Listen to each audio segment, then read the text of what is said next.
Les 12 coups de midi, avec l'autorisation d'Emilien. Imprévu en pleine émission, Jean-Luc Reichmann improvise. Un vent d'improvisation a soufflé sur les 12 coups de midi ce 23 juin. Grâce à l'élégance d'Emilien et au panache de Jean-Luc Reichmann, un quiproquo s'est transformé en joli moment de télévision.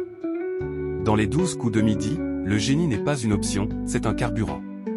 Et le moins que l'on puisse dire, c'est qu'Emilien n'est jamais sur la réserve. Ce lundi 23 juin 2025, le maître de midi a encore dégainé sa culture G comme Lucky Luke son Colt, plus vite que l'ombre de ses concurrents. Depuis des mois, ce prodige venu de Vendée caracole en tête du classement, enchaînant les bonnes réponses, déjouant les questions pièges. Mais lors de ce nouveau round, un petit grain de sable est venu pimenter la mécanique bien huilée. Une question capillotractée sur le mot « État » s'est glissée dans le quiz. À quel État est associé le cri de fierté « Cocorico ». La candidate du jour, un brin déstabilisé, répond spontanément « Quand on est content ». Et là, patatras.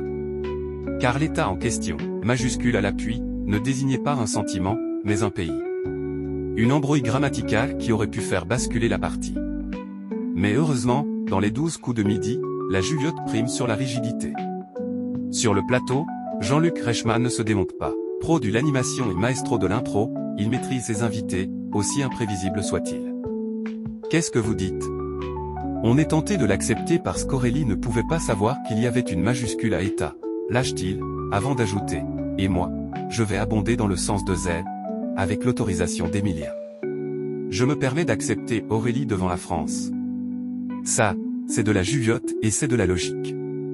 Une décision saluée par le public, et validée sans hésitation par le champion du jour, fidèle à son fair-play légendaire. Pas de sursaut d'orgueil chez ce cadre de la connaissance. Seulement de l'élégance. Et beaucoup de classe. Le reste de l'émission. Une formalité pour Emilien, qui continue d'égrener les bonnes réponses avec une précision chirurgicale.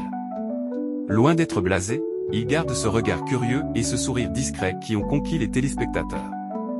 On pensait avoir tout vu dans les 12 coups de midi, mais l'émission continue de surprendre.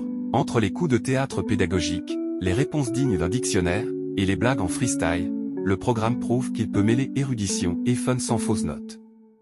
Emilien, déjà dans le top des plus grands maîtres de midi, confirme son statut de phénix du savoir. Quant à Jean-Luc Reichmann, il prouve que la culture, avec une bonne dose de malice et d'humanité, peut séduire tous les publics. L'un répond, l'autre improvise. Et ensemble, ils forment le duo le plus pétillant du PAF. Cocorico, vraiment.